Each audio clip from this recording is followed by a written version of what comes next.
अपने बेटे की राह देखते देखते वह वहाँ कितने वर्षों से पेड़ के नीचे अपनी जिंदगी काट रही थी।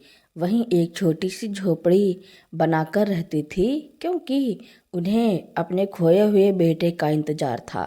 शायद इसी तरह वह अपने बेटे को ढूंढ पाती। वह वहाँ पर पॉपकॉर्न बेचा करती थी। लोग उन्हें बूढ़ी और लाचार समझकर खरीद लिया करते थे। वह अपनी बहू से परेशान होकर घर से बचकर भाग निकली थी, वरना बहू उन्हें जान से ही मार देती थी। नीम के पेड़ के नीचे काफ़ी झाड़ियाँ उगी हुई थी। झाड़ियों में सड़क से थोड़ी दूरी पर एक बहुत ही अजीब तरह की चीज़ दिखाई देती है। सड़क से थोड़ी दूर पर झाड़ियों से लगे हुए नीम के पेड़ की छाया के नीचे फटे पुराने कपड़े में एक महिला बैठी हुई थी। उस महिला की आंखें अंधेरे में चमक रही थी। चेहरे का बाकी हिस्सा तो झुर्रियों और उम्र की मार से खराब हो चुका था। झोपड़ी में बैठी हुई वह माँ जी जाने किसका इंतजार कर रही थी। इंतजार करते करते सड़क की तरफ ही देखे जा रही थी। जैसे ही सुबह होती है, वह बूढ़ी औरत सुबह सुबह उठ जाती है और रोज झाड़ियों से ही आग जलाकर पॉपकॉर्न भून कर रखने लगती है। और ऐसा लगभग वह बूढ़ी महिला रोज करती है।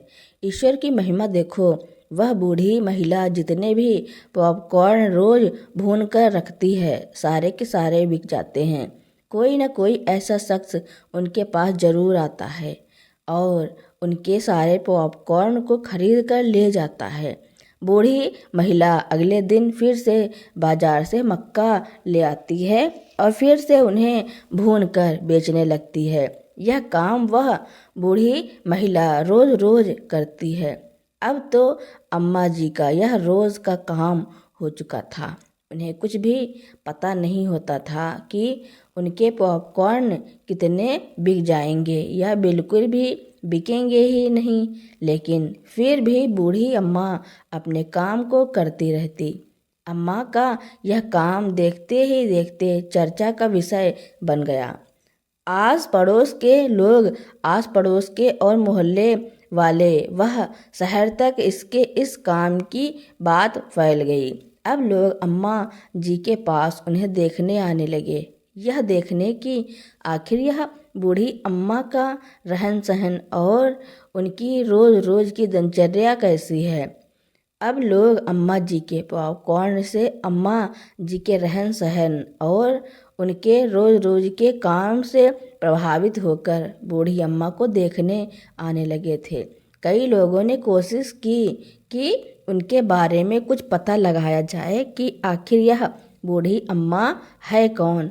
उन्होंने अम्मा से पूछा भी और जानने की कोशिश भी की, लेकिन बूढ़ी अम्मा ने अपने बारे में किसी से कुछ भी नहीं कहा और उनकी आंखों को देखकर उनके दुखों का अंदाज़ा लगा ही लेते थे। उनकी आंखों में बहुत दर्द छुपा था। उन्होंने अपनी आंखों में जाने कितने दुखों को समेट रखा था।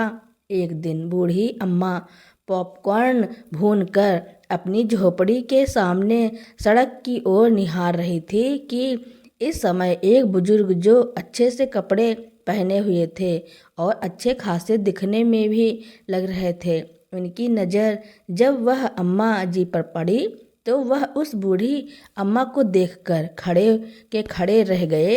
अब तो उनके मुंह से एक शब्द भी नहीं निकला था।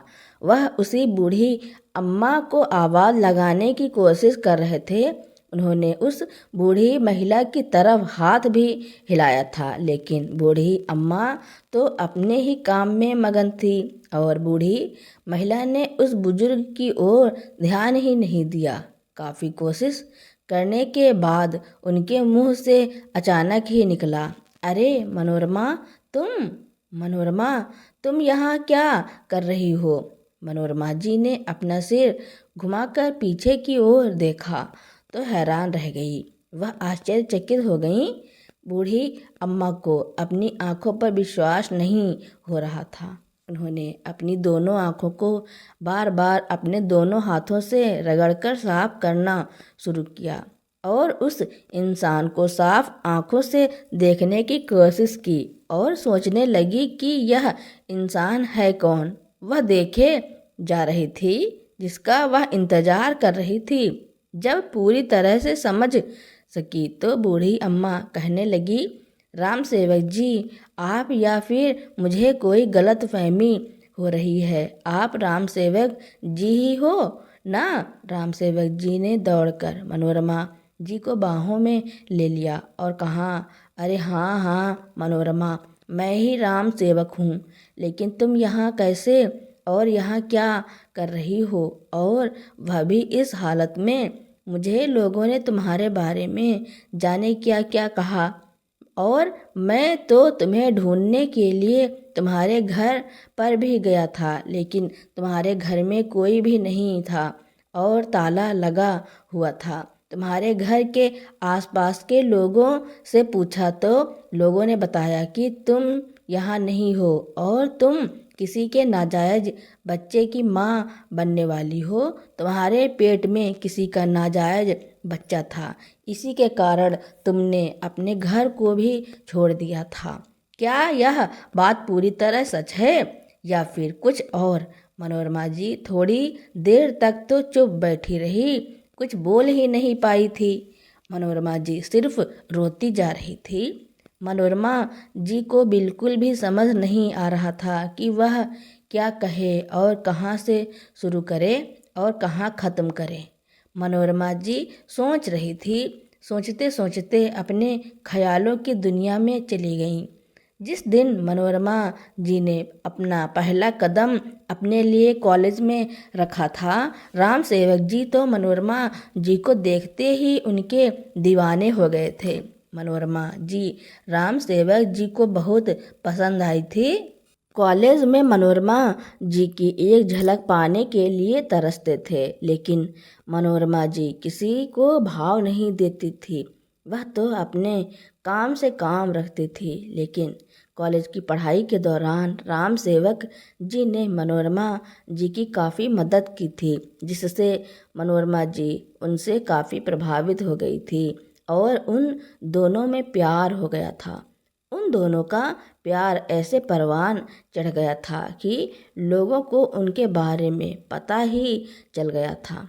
मनोरमा जी की अपनी सगी माँ नहीं थी, उसकी सौतेली माँ थी। जब से उसे यह बात पता चली तो उसने इस खबर को मसाला लगाकर कहना शुरू किया और मनोरमा जी की इतनी बदनामी की कि वह किसी को मुंह दिखाने लायक नहीं रह गई।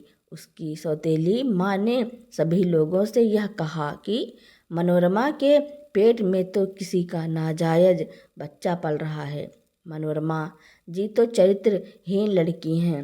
मनोरमा जी की सौतेली माँ ने सारी बातें ऐसे फैलाई कि मनोरमा जी सहन नहीं कर पाईं और मनोरमा जी ने अपने आप को ख़त्म करने तक का भी फैसला ले लिया था। मनोरमा जी के फैसले से उसके पिताजी परेशान हो गए थे और काफ़ी चिंता करने लगे थे। मनोरमा जी के पिताजी ने मजबूरन अपने खेत और घर को बेच दिया। सभी कुछ बेचकर शहर में चले गए और शहर में ही जाकर शरण ले ली। लेकिन माँ तो सौतेली ही थी, वह उसे चैन से कहाँ रहने देती। उसने वहाँ पर भी मनोरमा जी को चैन से जीने नहीं दिया और उसे मानसिक पीड़ा देना शुरू कर दिया और कहने लगी कि मनोरमा तो पागल हो गई है और पागलों की तरह हरकतें करती है और एक दिन खुद ही अपना घर छोड़कर भाग गई। उसने उसके बारे में यह भी कहा कि उसका चक्कर तो किसी और के साथ चल रहा है, इसलिए वह उसके साथ भाग गई है।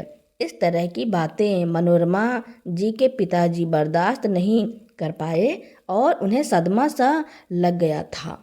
इस आदमी के कारण मनोरमा जी के पिताजी की मौत हो गई। थोड़े दिनों के बाद जब मनोरमा जी का मन थोड़ा शांत हुआ तो मनोरमा जी अपने घर वापस गई अपने पिताजी से मिलने के लिए। तो उसने देखा कि उसकी माँ तो किसी और इंसान के साथ हंस हंस कर बातें कर रही थी और वह कह रही थी कि बहुत अच्छा हुआ कि उन दोनों बाप बेटी से मेरा पीछा छूट गया, वरना मुझे सारी उम्र ही उनकी गुलामी करनी पड़ती। वह वास्तव में कौन था वह समझ ही नहीं पाई थी।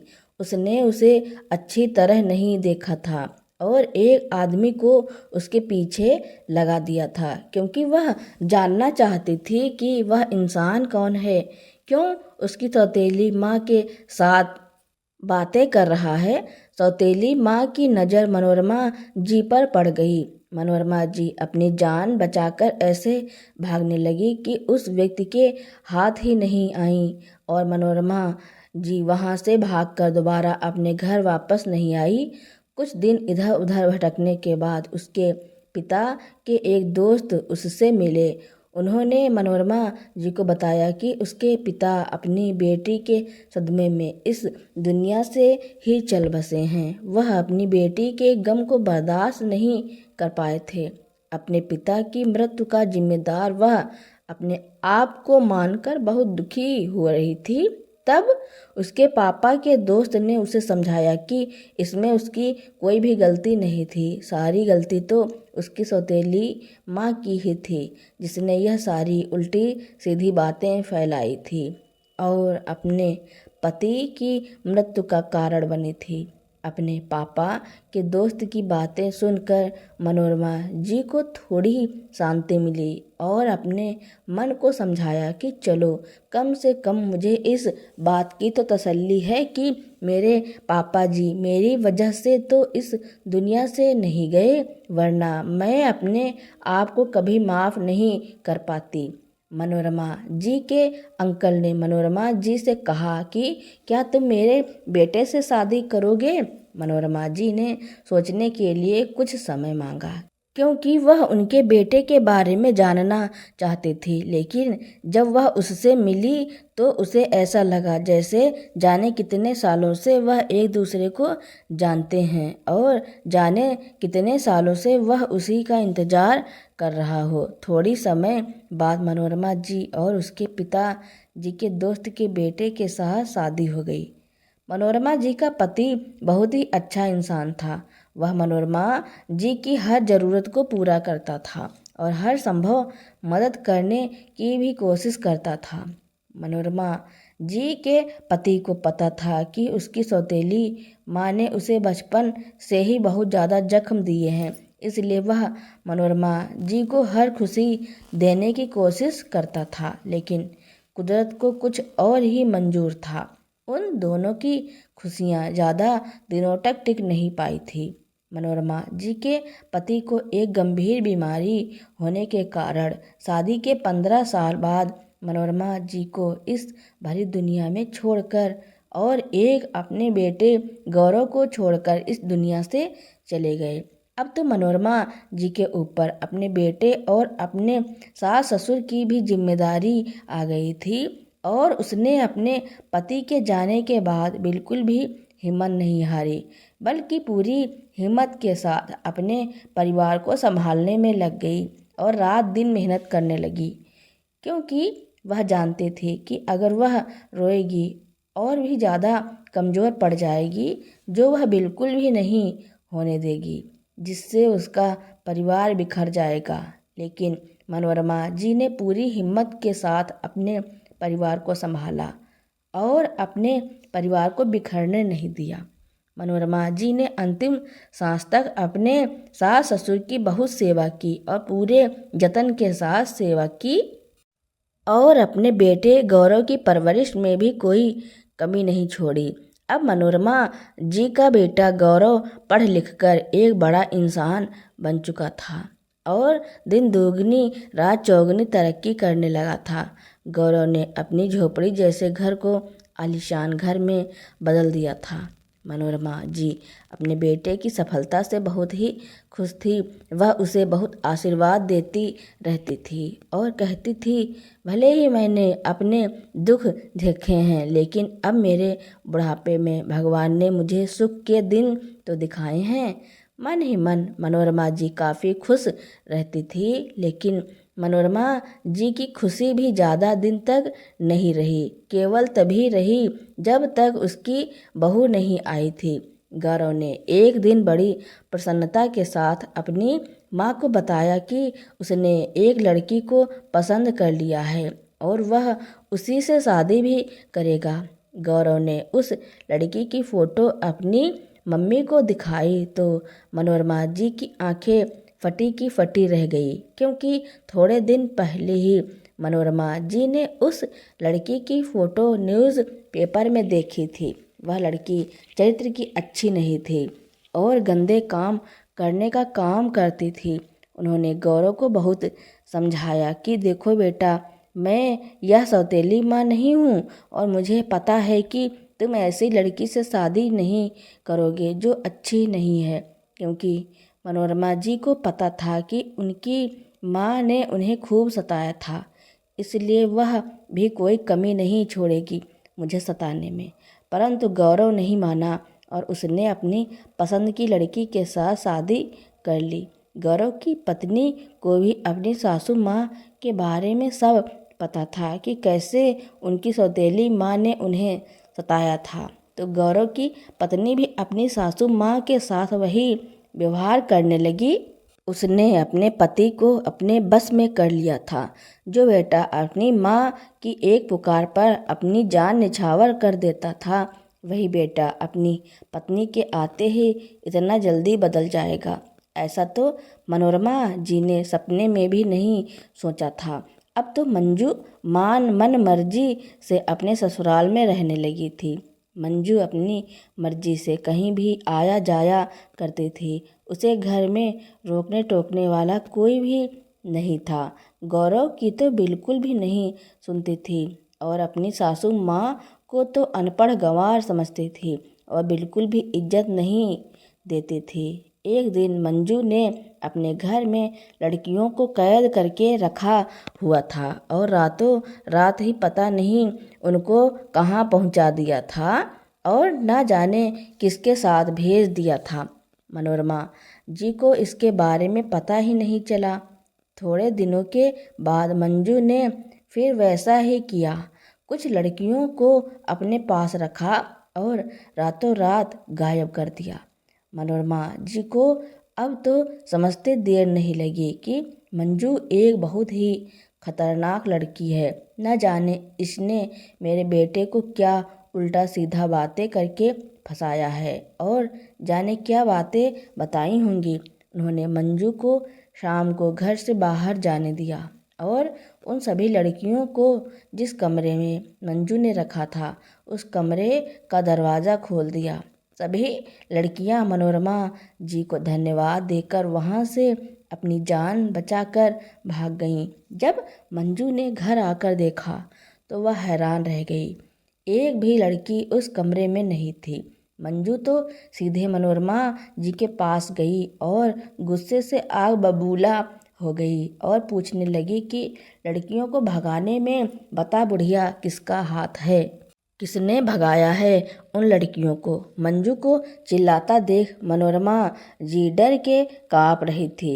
मंजू तुरंत समझ गई कि यह काम इसी बुढ़िया का है। मनोरमा जी ने ही उन सभी लड़कियों को वहां से भगाया था। मंजू ने एक डंडा उठाया और बेशर्म की तरह मनोरमा जी को पीटना शुरू कर दिया। मनोरमा जी अपने आप को बचाने के लिए इधर से उधर दौड़ने लगी।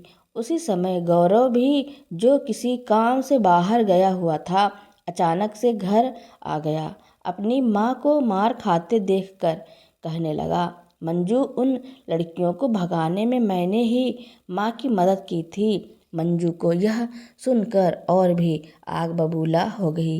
एक घायल शेरनी की तरह गौरव पर भी बरस पड़ी। उसने उसे इतना मारा कि वह भी अधमरा हो गया। अब गुस्से से मंजू ने गौरव से कहा कि अरे मूर्ख, दोनों माँ बेटे हमेशा से मूर्ख रहोगे। तुम तो पहले से ही मूर्ख थे और मूर्ख के मूर्ख ही रहोगे। ऐशो आराम भरी जिंदगी क्या होती है, तुम दोनों को कभी समझ नहीं आएगा। अरे तुम्हें पता भी है, उन लड़कियों की सप्लाई करने के लिए मुझे पूरे 5 करोड़ रुपए मिल रहे हैं। लड़कियों को यहाँ से भेजकर मुझे 5 करोड़ मिल जाते, लेकिन तुम्हारे कारण तो मैं सड़क पर आ गई हूँ। अगर 2 दिनों के अंदर मैं उन लड़कियों की व्यवस्था नहीं की तो जिन लोगों से मैंने वादा किया था वह तो मुझे जिंदा ही जला डालेंगे। लेकिन तुम लोगों को यह बात समझ कहाँ आएगी। यह कहते हुए मंजू अपने पैरों को पटकते हुए वहाँ से चली गई। गौरव अपनी माँ के पास रोता हुआ आया और अपनी माँ से माफ़ी मांगने लगा। माँ, मुझे माफ़ कर दीजिए, आप बिल्कुल सही कह रही थी। यह वही लड़की है जो मंजू बनकर हमारे साथ रह रही है। काश माँ, मैंने उस दिन आपकी बात मान ली होती तो आज हमें यह दिन देखना नहीं पड़ता। यह कहकर गौरव अपनी माँ से लिपटकर रोने लगा और अपनी माँ के पैरों में माथा रखकर फूट फूट कर जोर जोर से रोए जा रहा था। मनोरमा जी अपने बेटे को गले से लगाकर रो रही थी। मनोरमा जी अपने बेटे गौरव से कहने लगी, अरे बेटा, जो हो गया है उसे हम बदल तो नहीं सकते, लेकिन हम सावधान तो जरूर हो सकते हैं। मनोरमा जी की बात गौरव को समझ आ गई थी। मनोरमा जी ने फिर अपने बेटे गौरव को रातों रात एक ऐसी जगह चले जाने को कहा कि तुम मंजू के हाथ मत लगना, वरना पता नहीं वह क्या कर बैठेगी। अपने बेटे गौरव के साथ मनोरमा जी भी घर से निकल गई थी। अपनी किस्मत के सहारे अपने घर को छोड़कर तब से लेकर आज तक मनोरमा जी अपने बेटे का ही इंतजार कर रही थी। उन्होंने अपने बेटे से मिलने का एक तरीका बनाया था। उसके मामा पॉपकॉर्न का बड़ा बिजनेस किया करते थे और वह भी उसी काम को करेगी। और अगर किस्मत को हम दोनों माँ बेटे का मिलना लिखा होगा तो हम दोनों माँ बेटे पॉपकॉर्न के बिजनेस को करते हुए ही मिलेंगे। लेकिन आगे क्या होगा यह तो भगवान ही जानते हैं। इस समय मनोरमा जी के सामने राम सेवक जी ने आवाज़ लगाई, जिससे मनोरमा जी का ध्यान भंग हुआ और उसने अपनी आप बीती राम सेवक जी को बता दी। मनोरमा जी की सभी बातें सुनकर राम सेवक जी को बहुत रोना आ रहा था। उन्होंने मनोरमा जी को आश्वासन दिया और उनके बेटे गौरव को ढूंढने में उनकी सहायता करेंगे। उन्होंने मनोरमा जी से वादा कर लिया कि वह गौरव को जैसे तैसे ढूंढ ही निकालेंगे, लेकिन कैसे ढूंढेंगे यह वह भी नहीं जानते थे। कभी कभी तो मनोरमा जी को अपने खाने पीने का भी होश नहीं रहता था। उन्होंने उस दिन पहली बार अपने चूल्हे पर पॉपकॉर्न के अलावा कुछ और बनाया था, और वह थी चाय, जो उन्होंने राम सेवक जी के लिए बनाई थी। आज उन्हें कुछ अच्छा लग रहा था, आज कुछ नया भी लग रहा था। धीरे धीरे मनोरमा जी के जीवन में कुछ अच्छा महसूस होने लगा। काफ़ी दिनों से उन्होंने अपने मुंह से एक शब्द भी नहीं बोला था, लेकिन आज तो मनोरमा जी के मुंह से फटाफट शब्द निकल रहे थे। मनोरमा जी खुद ही बोलती और खुद ही शर्मा जाती थी कि आज उन्हें ऐसा क्या हो गया जो बोले ही जा रही हैं। उन्होंने राम सेवक जी को चाय बनाकर पिलाई और फिर खाने के लिए भी पूछने लगी तो राम सेवक जी कहने लगे, अरे हाँ हाँ, क्यों नहीं, खाना तो मैं ज़रूर खाऊंगा। मनोरमा जी ने राम सेवक जी के लिए बड़े ही प्रेम से खाना भी बना दिया।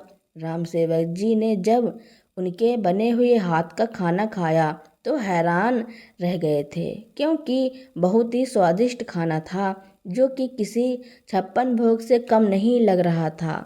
राम सेवक जी के आने से ही उनकी पहली रसोई सजी थी।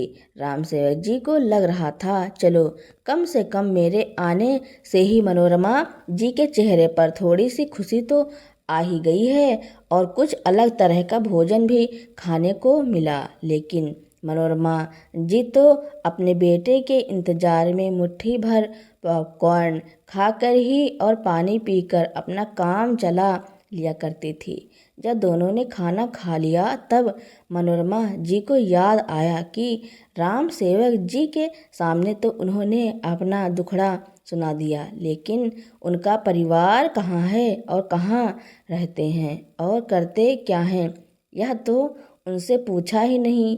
यह सोचकर मनोरमा जी थोड़ी शर्मिंदगी महसूस करती हुई राम सेवक जी से कहने लगी, माफ़ करना राम सेवक जी, मैंने तो अपना दुखड़ा आपको सुना दिया है, लेकिन तुम्हारे परिवार के बारे में पूछना ही भूल गई थी।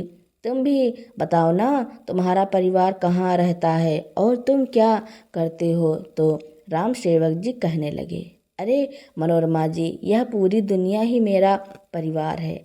तुम तो जानती ही हो मैं कॉलेज के समय में एक लड़की से प्यार करता था, लेकिन उससे मेरी शादी नहीं हो पाई और मेरा प्यार अधूरा ही रह गया और तब से मैंने शादी ही नहीं की। और देखो तो इत्तेफाक से मैं भी पॉपकॉर्न का ही बिजनेस करता हूँ। राम सेवक जी की बात सुनकर मनोरमा जी कहने लगी, अरे आपने अभी तक शादी नहीं की, मतलब कि आप मेरे कारण ही आज तक आप शादी नहीं कर पाए। यह क्या पागलपन है राम सेवक, ऐसा भी कोई करता है भला। जब आपने मेरे बारे में इतनी उल्टी सीधी बातें सुनी होंगी तो क्या आपके मन में मेरे बारे में सुनकर आपको मुझसे नफरत नहीं हुई थी जो आज तक शादी नहीं की। नहीं राम सेवक, यह अच्छी बात नहीं है। आपको ऐसा बिल्कुल भी नहीं करना चाहिए था। आपको शादी कर लेनी चाहिए थी। आपके बारे में सुनकर मुझे अपने आप पर शर्म आ रही है। राम सेवक जी मनोरमा जी का हाथ अपने हाथों में लेकर कहने लगे, मनोरमा जी, मैं शादी करने का बहुत बार सोचा और बहुत कोशिश भी की, लेकिन तुम्हारा प्यार मेरे दिल और दिमाग में ऐसे घर करके बैठ गया था कि बाहर निकलने का नाम ही नहीं ले रहा था। जो चीज़ मैंने तुम्हारे बारे में महसूस की थी वह दूसरी लड़की के बारे में महसूस ही नहीं कर पाया था, इसलिए किसी से शादी ही नहीं कर पाया। यही मेरे जीवन की सच्चाई है। राम सेवक जी मनोरमा जी को कहने लगे, मनोरमा जी, मैं खुद भी इतना बड़ा बिजनेसमैन हूँ। आपके बेटे गौरव को ढूंढने में अब कोई दिक्कत नहीं होनी चाहिए। वह हमें जल्दी ही मिल जाएगा। क्या आपके पास उसकी कोई फ़ोटो है? तुम मुझे दिखा दो। मनोरमा जी ने कहा, नहीं, मेरे पास बेटे की फ़ोटो नहीं है। हम दोनों तो जान बचाकर घर से भाग गए थे, तो दूसरी चीज़ लेने की बात ही कहाँ थी। मेरे बेटे के बाएं हाथ की हथेली पर एक बड़ा सा निशान बना हुआ है जो काले रंग का है। अगर वह काले रंग का निशान वाला लड़का मिल जाए तो समझ जाना वही मेरा बेटा है। राम सेवक जी ने मनोरमा जी के लिए दूसरी जगह पर रहने की बात कही तो मनोरमा जी ने मना कर दिया और कहा कि जब तक उनका बेटा नहीं मिलता वहीं पर रहेगी।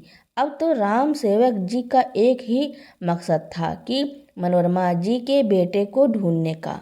राम सेवक जी ने पॉपकॉर्न के सभी बड़े बिजनेसमैन की लिस्ट देखी तो उनमें गौरव नाम के लड़के भी थे, लेकिन उनके हाथ में काले रंग का निशान नहीं था क्योंकि गौरव ने उस निशान को छुपा लिया था, क्योंकि मंजू ने गौरव को ढूंढने के लिए उसकी यही पहचान बताई थी, जिससे गौरव ने उस निशान को छुपा दिया था। एक दिन गौरव उदास मन से मंदिर की सीढ़ियों पर बैठा था। इस समय राम सेवक जी मंदिर की परिक्रमा करने मंदिर के ऊपरी हिस्से में गए तो उन्होंने वह निशान देख लिया तो वह पहचान गए कि वही मनोरमा जी का बेटा है। उन्होंने उसे ऊपर बुलाया और सारी घटना के बारे में बता दिया। उन्होंने बता दिया कि आज भी उसकी माँ फटे पुराने कपड़े में एक झोपड़ी में बैठी हुई पॉपकॉर्न बेचकर अपने बेटे का इंतजार कर रही है। बेटा, तुम जब तक उससे मिलोगे नहीं, वह वहाँ से कहीं नहीं जाने वाली है। अपनी माँ के बारे में सुनकर गौरव की आंखों में आंसू आ गए। राम सेवक जी से कहने लगा, अंकल जी प्लीज़ मुझे मेरी माँ के पास ले चलिए। राम सेवक जी गौरव को लेकर मनोरमा जी के पास पहुँचे। अपने बेटे को देखकर मनोरमा जी उसे निहारती जा रही थी और आसमान को देखे जा रही थी। उसकी आंखों में आंसू भरे हुए थे। गौरव ने जैसे ही कहा, माँ कहाँ हैं, मनोरमा जी के शरीर में जैसे जान आ गई थी। वह खुशी से उछल पड़ी थी और अपने बेटे से मिलने के लिए अपने दोनों हाथों को फैलाकर दौड़ने लगी। अपने बेटे को गले लगा लिया। गौरव भी दौड़कर अपनी माँ को आकर लिपट गया। मनोरमा जी अपने बेटे के माथे को चूमने लगी। उसके बाद बालों में हाथ फेरने लगी और अपने बेटे को ऐसे कस कर पकड़ लिया जैसे अब वह उसे अपने से दूर नहीं जाने देगी। दोनों को ऐसे मिलते हुए देखकर राम सेवक जी की आंखें भर आई थी। राम सेवक जी ने भी गौरव और मनोरमा जी को अपनी बाहों में भर लिया। तीनों ने मिलकर सोचा कि क्यों ना एक ही जगह पर रहें, क्योंकि तीनों एक दूसरे के बिना अधूरे थे। अब मनोरमा जी भी एक आलीशान घर में रहती थी जो राम सेवक जी का ही था। राम सेवक जी और गौरव ने मिलकर इस बिजनेस को इतना बढ़ा दिया कि करोड़ों का व्यापार होने लगा था। एक दिन मनोरमा जी अपने बेटे गौरव के साथ बाजार जाने के लिए निकली तो देखा उनकी बहू मंजू फटे हाल भिखारी की हालत में मंदिर के बाहर बैठी हुई थी, जहाँ पर भिखारी बैठे थे। उसका एक हाथ कटा हुआ था और उस पर मक्खियाँ भिनभिना कर रही थी। उस हाथ को साड़ी के पल्लू से ढक रखा था। सर के बाल भी बिखरे हुए थे। देखने से पहचानने में भी नहीं आ रही थी। उसे देखकर मनोरमा जी ने गाड़ी को एक साइड में करके उसके पास जाकर कहा, मंजू तुम्हारी यह हालत कैसे हो गई। मंजू अपनी सास को देखकर जोर जोर से रोने लगी। उसने बताया कि उसके चले जाने के बाद वह अपने आप को स्वतंत्र महसूस कर रही थी। रोज रोज नए नए लोग उससे मिलने आते थे और उसका गलत फ़ायदा उठाते। इसके बारे में मैं समझ ही नहीं पाई, लेकिन जब तक समझ पाती बहुत देर हो चुकी थी। रोज रोज उसके घर में पार्टियां होती थी, डांसर भी बुलाए जाते थे, शराब वगैरह भी पी जाती थी और बदमाश ने उसका ऐसा शोषण भी किया कि वह कहीं की नहीं रही। वह नशा भी करने लगी थी। एक दिन अधिक नशा होने के कारण उसे पता ही नहीं रहा कि दिन हो रहा है या रात, और उसी के साथियों ने पूरी प्लानिंग के साथ उसे बहुत ज़्यादा नशा करवा दिया था और उसका एक्सीडेंट करवा दिया था। काफ़ी देर तक वह वहीं पर पड़ी रही। वह उसे कहीं पर छोड़कर वह भाग गए थे।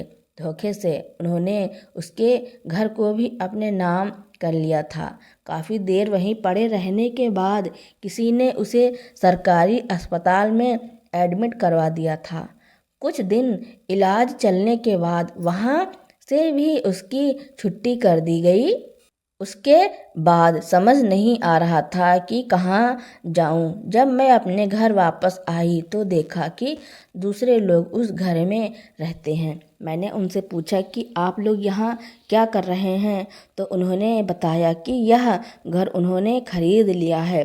अब मुझे समझ आया कि जिन लोगों को मैंने अपना समझा था उन्होंने ही धोखाधड़ी करके मेरा सब कुछ हड़प लिया है और मेरी यह हालत कर दी है।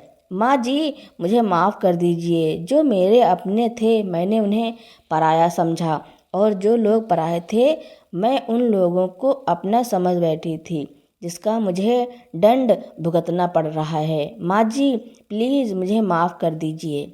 मनोरमा जी को उसकी यह हालत देखकर उस पर दया आ गई। यह लड़की एक समय ऐसी थी जो हीरोइन की तरह बन ठन कर रहती थी और आज भिखारी से भी ज़्यादा हालत खराब हो गई है। मनोरमा जी ने उसका अच्छे से इलाज अस्पताल में करवाया और उसे झाड़ू पोछे का काम भी दिलवा दिया। अब मंजू मन ही मन पछताती है और कहती है अब कभी भी ऐसी गलती नहीं करेगी। मनोरमा जी उसे देखकर मन ही मन सोच रही थी कि मनुष्य जैसा कर्म करता है उसका फल उसे इसी जन्म में भुगतना पड़ता है। उसकी यह हालत देखकर मनोरमा जी ने भी उसे माफ़ कर दिया और कहा कि गलती तो इंसान से ही होती है। उसके बाद उन्होंने उसके हाथ का इलाज करवाया, लेकिन गौरव ने उसे अभी तक माफ़ नहीं किया था क्योंकि वह उसे इतना प्यार करता था और उसी ने उसके साथ इतना बड़ा धोखा किया था। यह बात को भूलना बहुत कठिन था। धीरे धीरे साथ रहते रहते वह मंजू को माफ़ कर देता है क्योंकि वह देखता है कि मंजू अब पहले से कितना बदल गई है। वह अब उसकी माँ का बहुत ख्याल रखती है और अपनी माँ के जैसा ही प्यार करती है। तो दोस्तों, मनोरमा जी ने अपनी बहू को माफ़ कर दिया। इसके बारे में आपका क्या कहना है और यह कहानी आपको कैसी लगी कमेंट में ज़रूर लिखना। मेरी कहानी सुनने के लिए आपका बहुत बहुत धन्यवाद।